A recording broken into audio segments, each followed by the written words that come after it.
Olá, irmãos, boa noite. Nós estaremos ministrando o estudo bíblico desse dia de hoje.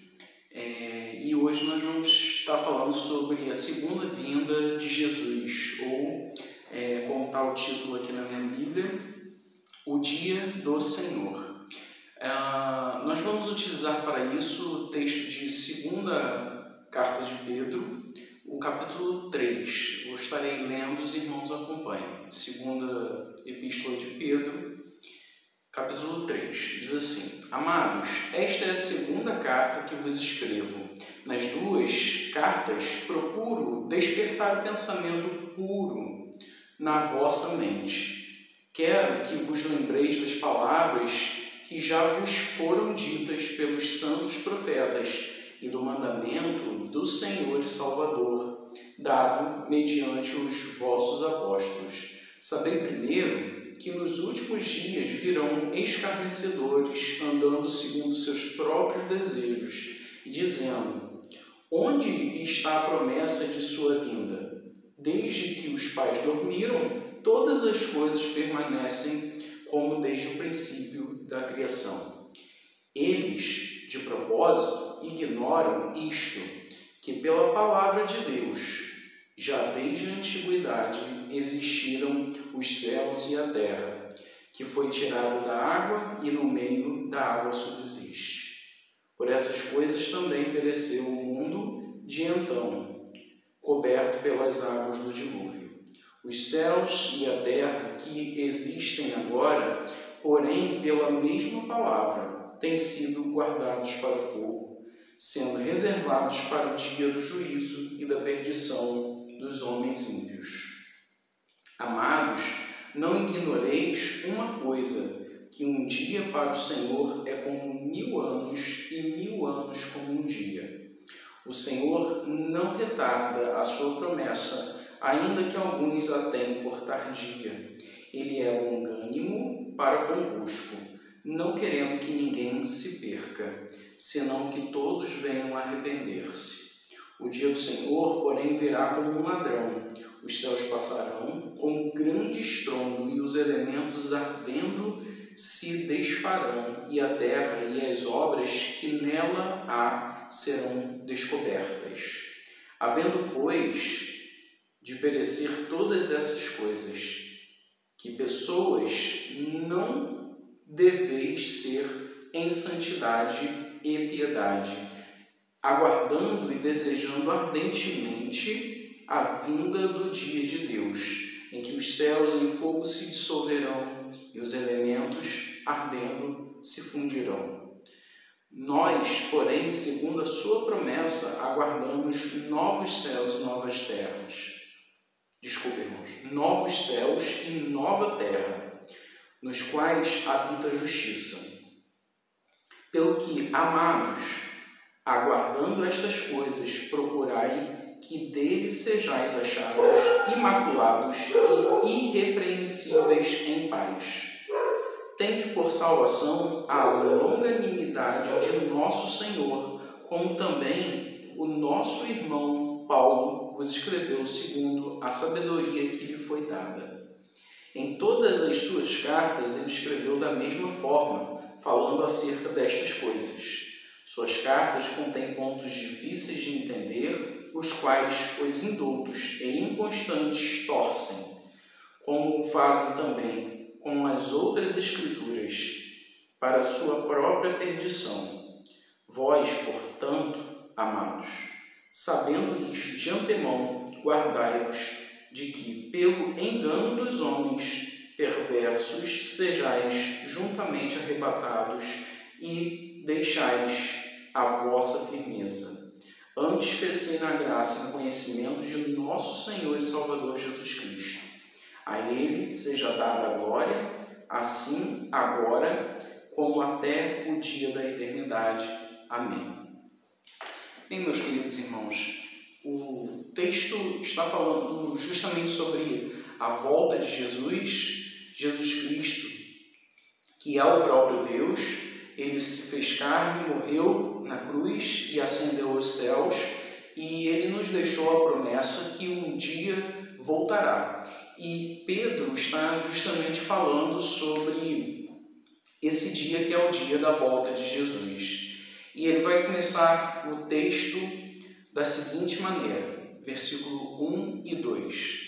Amados, escrevo-vos agora esta segunda carta, em ambas as quais desperto com exortação o vosso ânimo sincero, para que vos lembreis das palavras que primeiramente foram ditas pelos santos profetas e do nosso mandamento, como apóstolos do Senhor e Salvador.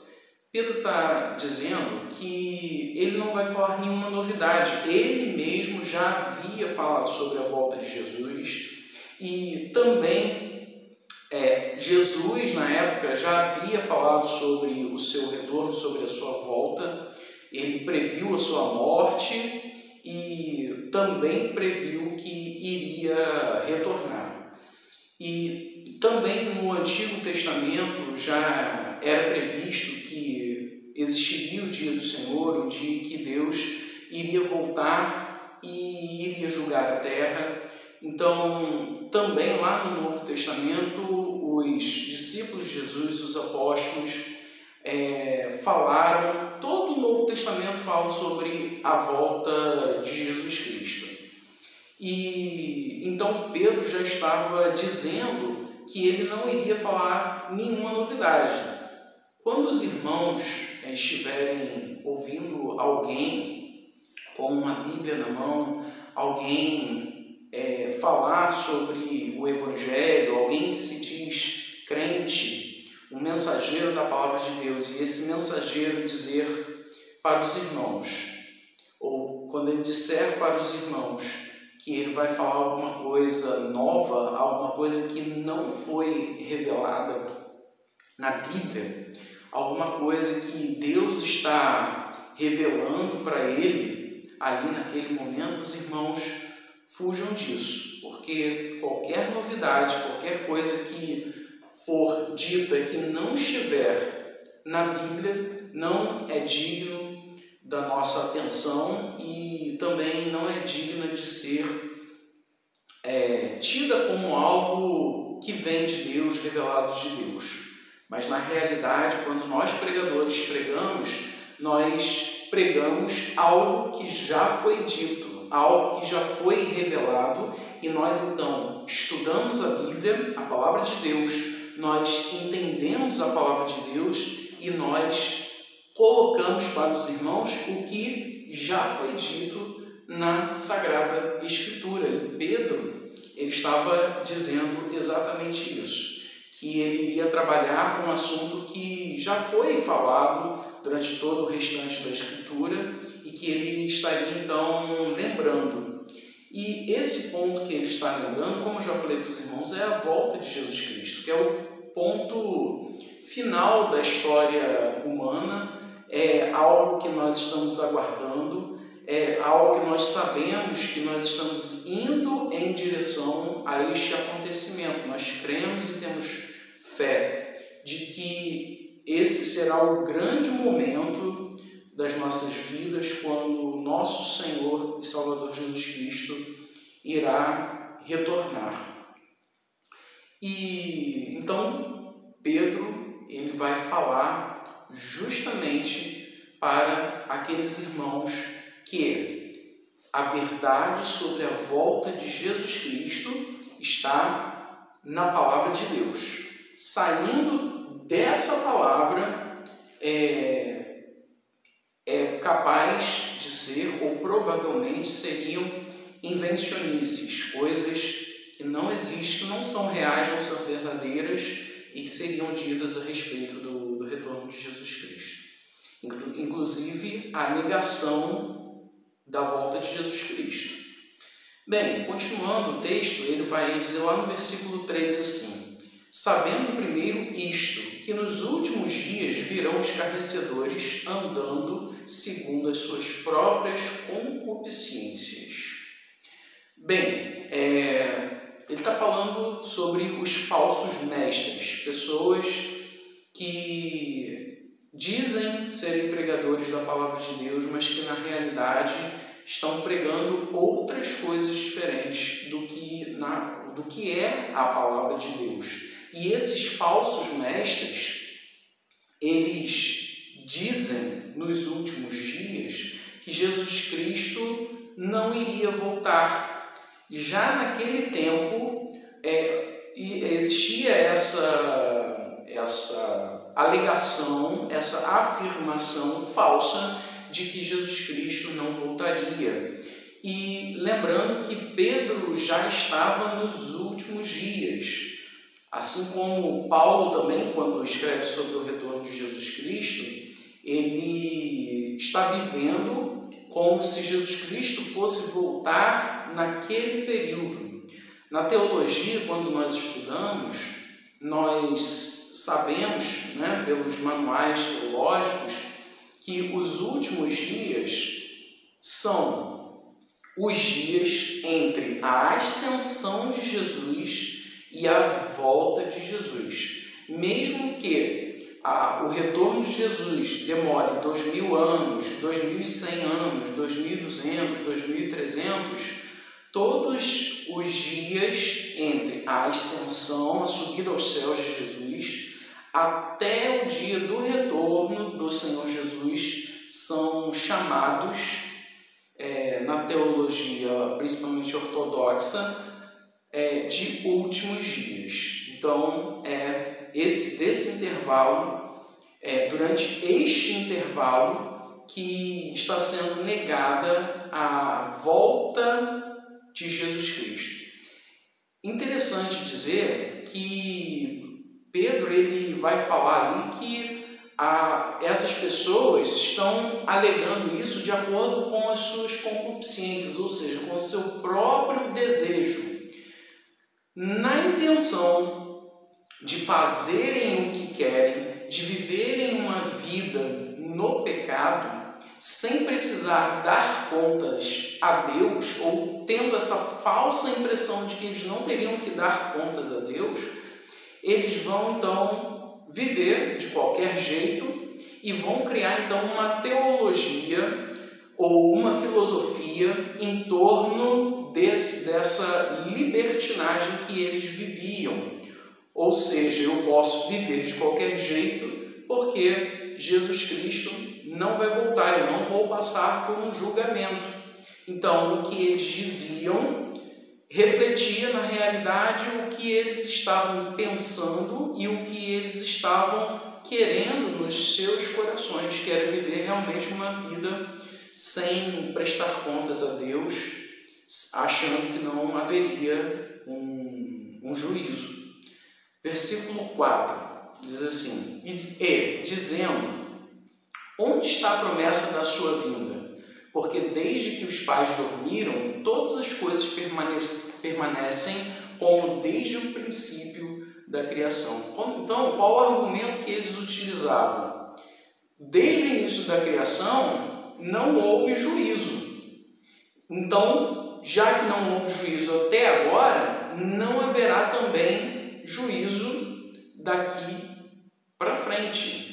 E muitas pessoas, muitos pregadores hoje em dia não falam sobre o retorno de Jesus, não falam sobre juízo, porque é algo desagradável, é algo que fala ao coração das pessoas, porque aponta o pecado e aponta onde nós precisamos melhorar para nos preparar para a vinda de Jesus.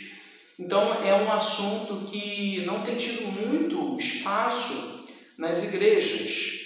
E aquelas pessoas naquela época também se aproveitavam que, segundo o que eles estavam falando lá, segundo o pensamento deles, Jesus estava demorando para voltar. Então, aparentemente, eles tinham uma justificativa, uma desculpa para afirmar que Jesus Cristo não iria realizar juízo, não iria haver a volta de Jesus Cristo. Só que eles estavam enganados pelo seguinte: Deus realizou juízos ao longo da história.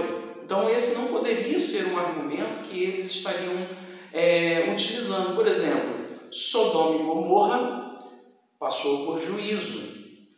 O Egito também passou por juízo, além das 10 pragas, o exército de Faraó também foi submerso nas águas. Também Jerusalém, quando teve seu templo destruído, também foi levado, né, para terras distantes e passou pelo exílio. Então, houve na realidade juízos ao longo da história, e esses falsos mestres, eles estavam então de maneira intencional negando esses fatos para construírem os seus argumentos, tá? Mas aí os irmãos podem estar pensando, mas o juízo que Pedro está falando, que vai acontecer, é um juízo universal, é o grande juízo, que seria a volta do Senhor, a volta de Jesus. Então vamos continuar com o texto para nós podermos entender o que estava acontecendo. Versículo 5 e versículo 6 diz assim: eles voluntariamente ignoram isto, que pela palavra de Deus já desde a antiguidade existiram os céus e a terra, que foi tirada da água e no meio da água subsiste, pelas quais coisas pereceu o mundo de então, coberto com as águas do dilúvio. Na realidade, houve sim um juízo universal, um juízo que foi o dilúvio, em que Noé foi avisado, Noé pregou, e só quem permaneceu dentro da arca foi salvo do dilúvio.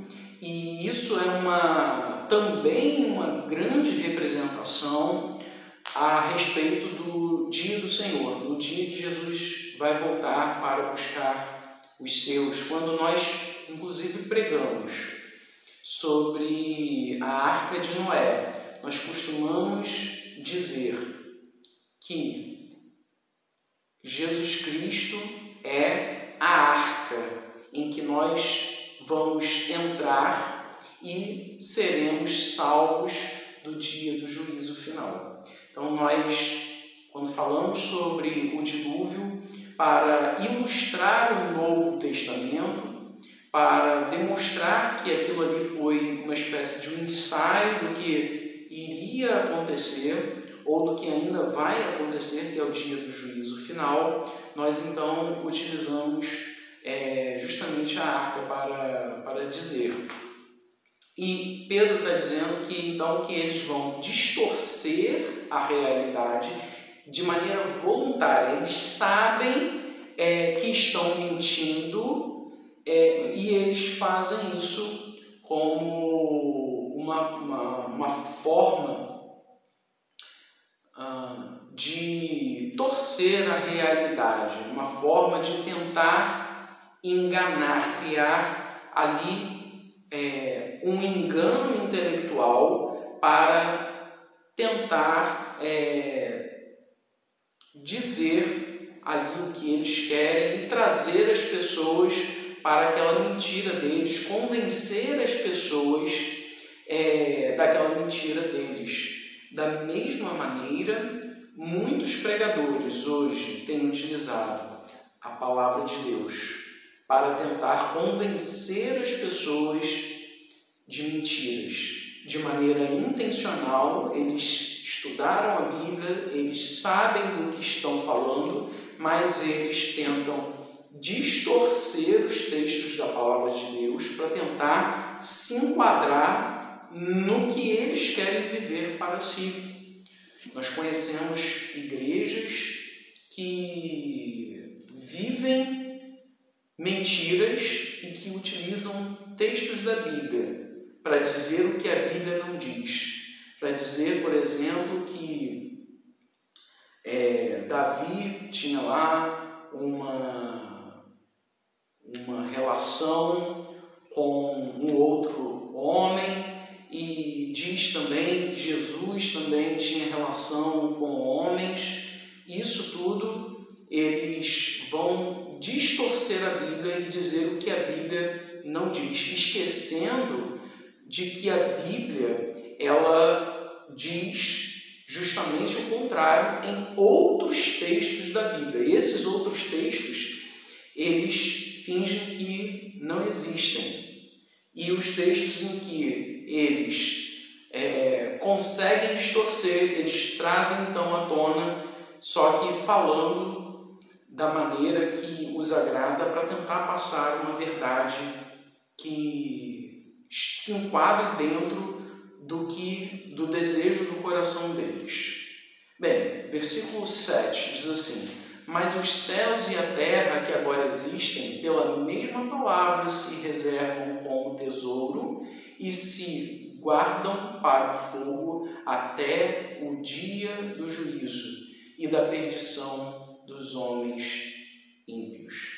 Interessante que o texto vai dizer sobre palavra, que o mundo foi criado através da palavra e que também através da palavra ele chegará ao final. Deus dará ordem e os eventos se sucederão. Os eventos da segunda vinda de Cristo vão acontecer. Isso através da palavra de Deus, da mesma maneira que o mundo foi criado. Os irmãos lembram que lá em João capítulo 1 vai nos deixar claro quem é essa palavra. A palavra é o verbo eterno, é o verbo divino que é Jesus. Jesus Cristo é a palavra. Então, Deus criou o mundo através de Jesus e também irá destruir o mundo. O mundo chegará ao seu fim, ao seu término, através da mesma palavra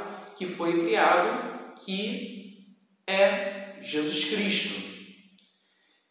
E também a palavra é a Bíblia. Então, quando nós precisamos conhecer sobre esse assunto, nós precisamos ir buscar aqui na palavra.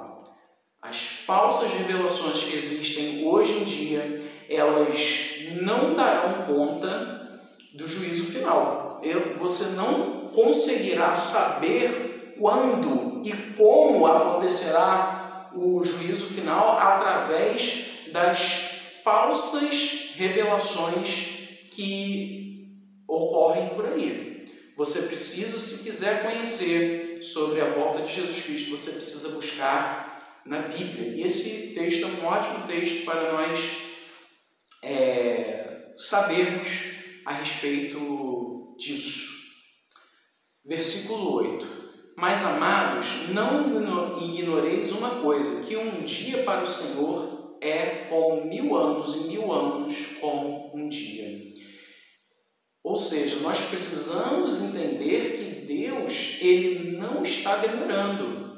Deus, inclusive, ele está acima do tempo. O tempo é algo que passa para mim e para você que estamos nessa esfera, estamos sujeitos ao tempo, estamos dentro do plano temporal. Deus, ele está na eternidade e o tempo, ele está sob o domínio de Deus, o tempo está sob o controle de Deus e Deus então está acima do tempo.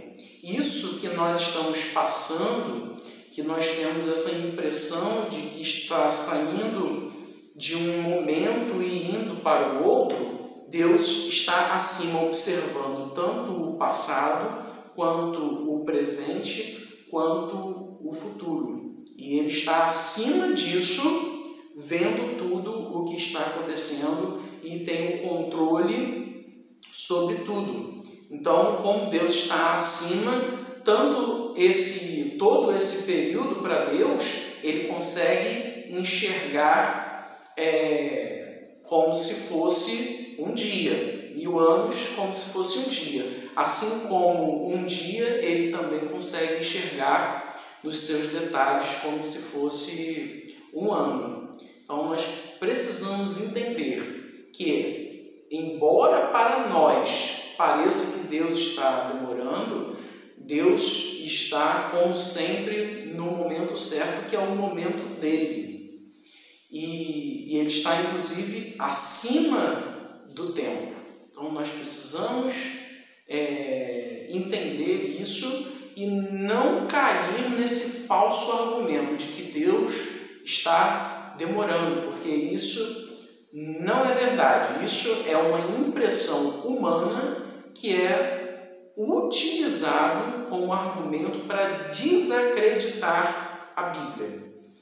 Versículo 9. O Senhor não retarda a sua promessa. O que eu falei, Pedro está afirmando agora no versículo 9. O Senhor não retarda a sua promessa, ainda que alguns a tenham por tardia, mas é longânimo para conosco, não querendo que alguns se percam, senão que todos venham a arrepender-se. Então Pedro agora vai dizer o porquê que a volta de Jesus já não aconteceu. Justamente porque Deus tem paciência, longanimidade. Deus tem paciência para com as suas criaturas e Ele não sente prazer em condenar, mas Ele quer, a vontade dele é que as pessoas tenham mais tempo para poderem se arrepender. Então, é um ato de amor. Deus está te dando mais uma chance de aceitar a Jesus e poder, no dia do juízo final, morar com Ele durante toda a eternidade. Então, quem justamente levanta esse argumento de que Deus está demorando para voltar, é justamente essa pessoa que está tendo mais uma chance e está desperdiçando essa chance. Essa pessoa poderia aceitar a Jesus, mas está desperdiçando essa chance e ainda blasfemando contra Deus, dizendo que a promessa de Deus não vai se cumprir e utilizando essa nossa noção de tempo para criar esse falso argumento. Nós podemos apressar a volta de Jesus Cristo, porque Jesus Cristo ele diz lá nos Evangelhos que enquanto o Evangelho não fosse pregado por todo mundo, ele não retornaria. Quando o Evangelho for pregado em todo mundo, aí virá o fim. Então nós precisamos pregar o Evangelho justamente para que Jesus se cumpra a promessa da volta de Jesus Cristo. Versículo 10. Mas o dia do Senhor virá como um ladrão de noite, no qual os céus passarão com grande estrondo e os elementos ardendo se desfarão, e a terra e as obras que nela há se queimarão. Esse versículo ele vai nos dizer que Jesus virá de uma maneira repentina, como um relâmpago.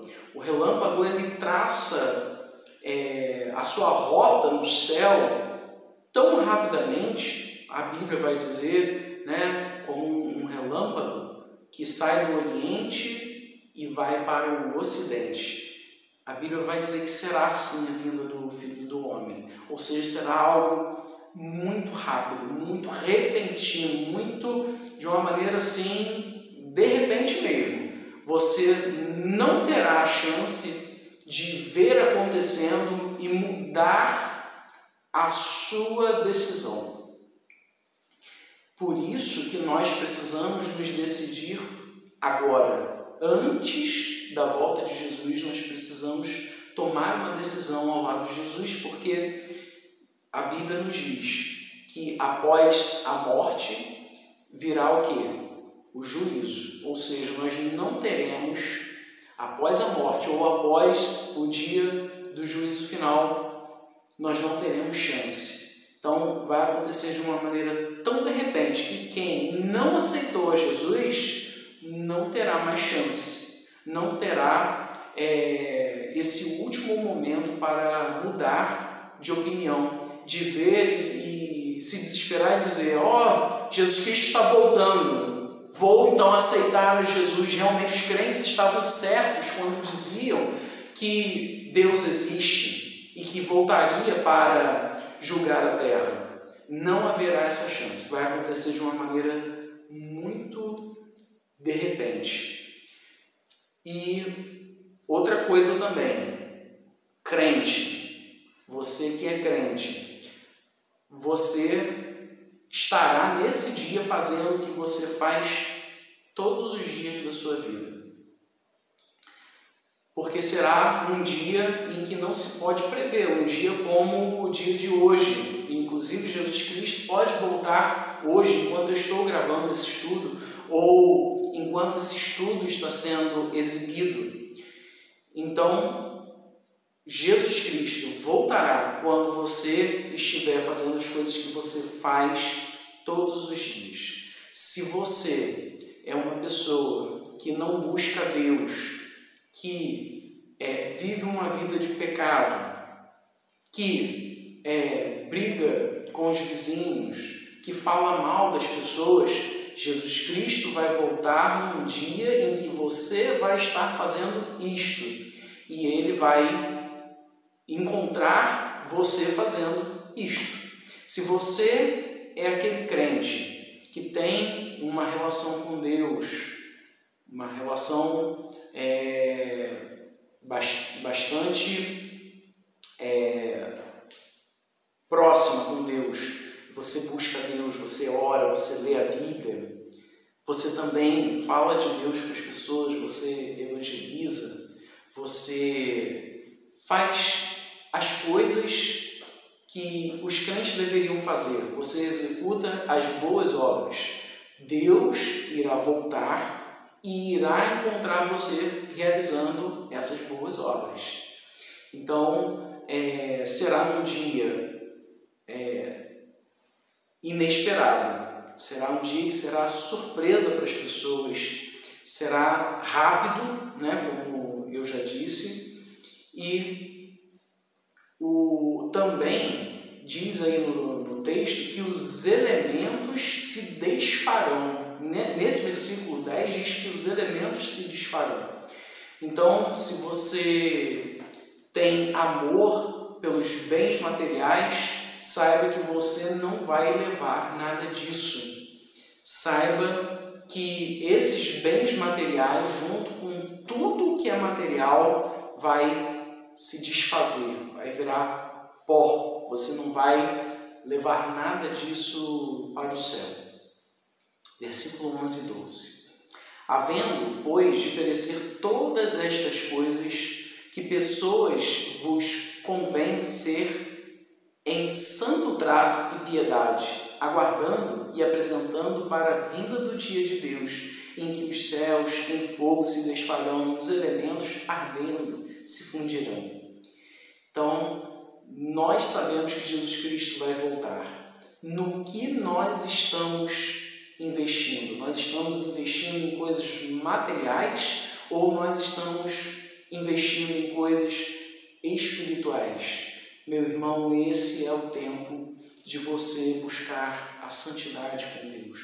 Esse é o momento de você buscar o relacionamento com Deus, ler a Bíblia, orar, cantar louvores, investir realmente no relacionamento de Deus, realizar boas obras, buscar fazer a vontade de Deus na sua vida, porque as coisas materiais, elas não vão resistir à volta de Jesus. Se você está aguardando a volta de Jesus, você então precisa não se apegar a essas coisas, você precisa então viver uma vida que agrade a Deus e investir nas coisas do alto, investir nas coisas de Deus, porque isso sim você vai levar para a eternidade. Versículo 13. Mas nós, segundo a sua promessa, aguardamos novos céus e nova terra, em que habita a justiça. interessante, irmãos, que Pedro está colocando essas coisas terríveis que vão acontecer, mas ele está pensando em coisas terríveis, em destruição da terra, derretimento do céu, está pensando em tudo isso com relação aos perdidos. Os perdidos é que vão sofrer no dia do juízo final. Tanto que ele começa o versículo 13 com mais, que é uma adversativa, ou seja, ele está colocando uma ideia de desespero, uma ideia de destruição, uma ideia de coisas terríveis acontecendo, e aí ele coloca, mas nós que cremos na promessa de Deus, nós estamos aguardando um novo céu e uma nova terra. Para nós, o nosso pensamento está voltado para algo maravilhoso, para o céu que é descrito lá no livro de Apocalipse, um lugar onde não vai ter choro, não vai ter doença, não vai ter sofrimento, não vai ter nada de ruim. Nós vamos viver na presença do nosso Deus. Então, Pedro está colocando aqui que esse momento de desespero é para aquelas pessoas que não acreditam nisso, incluindo os falsos mestres que estavam pregando essas coisas terríveis que irão vir a acontecer. É interessante, irmãos, que nós, quando falamos na volta de Jesus Cristo, nós não cremos nem na aniquilação e nem no universalismo. A aniquilação é uma doutrina falsa que diz que as pessoas que não aceitaram Jesus vão ser aniquiladas, vão deixar de existir, vão derreter e acabar junto com a terra no dia do juízo final. Ou que queimarão no lago de fogo e que irá terminar ali, acabou, né? Acabou ali, acabou e não vai ter mais consequências para o futuro. Mas nós vemos em toda a Bíblia que o sofrimento de quem não está com Jesus, quem não aceitou Jesus, será eterno. Será um eterno ranger de dentes. Vemos que será um lugar onde o verme não morre e não consome, o fogo também ele queima e não consome. Vemos também na parábola do rico e Lázaro, justamente o rico neste lugar de sofrimento, vivendo pela eternidade e não podendo fazer nada para sair deste lugar em direção ao céu ou mesmo sair desse lugar para qualquer outro lugar. Então nós vemos que esse lugar de sofrimento eterno, ele existirá. Não é bem o tema do estudo dessa noite. O estudo dessa noite fala sobre a volta de Jesus, mas eu queria deixar claro que nós não acreditamos em aniquilação e também não acreditamos em universalismo. Quando Pedro diz que Deus quer que todos se salvem, eu vejo nesse texto justamente a possibilidade de você ter a chance de você escolher não ser salvo. Então Deus está esperando esse momento, querendo que todos se salvem, mas dando a essa oportunidade, você pode rejeitar essa oportunidade e não querer ser salvo. Então o universalismo ele vai pregar que todas as pessoas serão salvas. Interessante que o texto que nós lemos agora, ele diz assim, naquela adversativa, né? Mas nós que aguardamos a segunda vinda de Cristo, esperamos um novo céu e uma nova terra. Ou seja, nem todos serão salvos, apenas aqueles que creem em Jesus. Ou seja, as demais pessoas que terão um outro destino, que é a perdição eterna. Enquanto nós estaremos no céu, quem optou por não estar com Jesus permanecerá sem Jesus por toda a eternidade. Então, vamos seguir o versículo 15, 16 e 17, diz assim: E tende por salvação a longanimidade de nosso Senhor, como também o nosso amado irmão Paulo vos escreveu, segundo a sabedoria que lhe foi dada.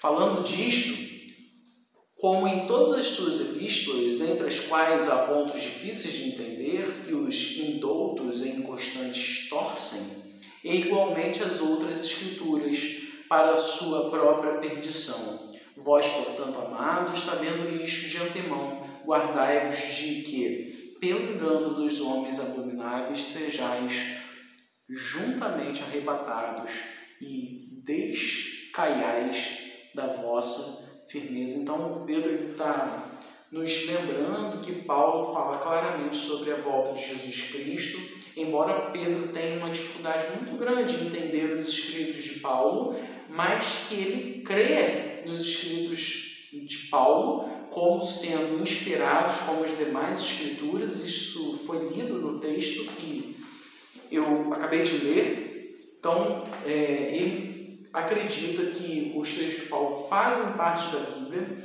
e que isso foi muito bem explicado por Paulo e que nós precisamos continuar firmes nessa promessa que estava lá nos escritos de Paulo e que nós precisamos parar de dar ouvidos aos outros falsos profetas que negam o retorno de Jesus Cristo. Quantos crentes hoje em dia estão dando ouvidos a tudo que se prega por aí? Inclusive, passam 1 hora no domingo ouvindo o sermão na igreja e às vezes nem querem dar a atenção necessária para a explicação da palavra de Deus, mas chegam nos seus lares e ouvem músicas com mensagens mentirosas, que se dizem gospel, ouvem rádios e com pregadores pregando coisas mentirosas. Pedro está nos advertindo para que nós possamos buscar a verdade na palavra de Deus. Aqui está tudo o que nós precisamos saber a respeito da volta de Jesus e a respeito de todas as outras coisas referentes a Deus.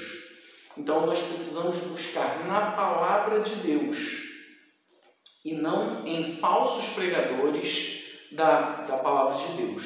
Nós precisamos então nos poupar. O texto vai dizer que essas pessoas, esses irmãos, para quem Pedro está escrevendo, têm satisfação de estar o tempo todo buscando essas pessoas que não conhecem a palavra de Deus ou que até mesmo conhecem, mas tentam enganar-nos. Então, que você possa se preservar e buscar diretamente na fonte, buscar em oração, buscar na leitura da palavra de Deus, conhecimento sobre o que Deus quer para a sua vida e não nessas falsas denominações, igrejas, nos falsos pregadores, no dito movimento gospel.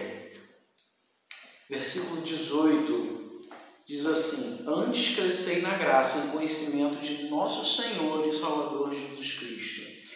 Nós precisamos, irmãos, buscar, como eu já falei, o conhecimento.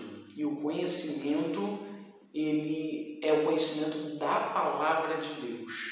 E crescer na graça aqui quer dizer o seguinte: além de você buscar esse conhecimento que está aqui na palavra de Deus, você precisa também viver esse conhecimento que você aprendeu.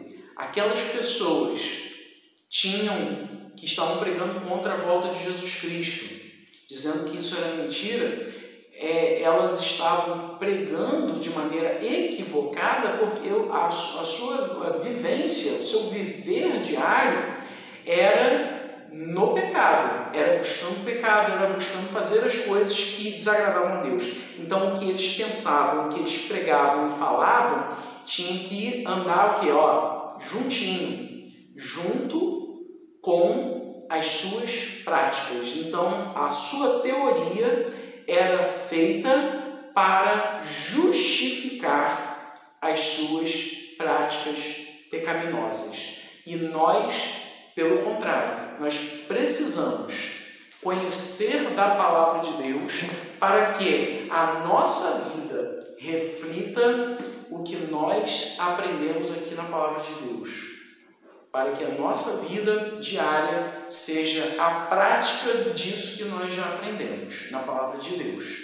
E o versículo 18, ele encerra da seguinte maneira, Pedro vai encerrar da seguinte maneira: a ele seja dada a glória. A ele quem? A Jesus Cristo.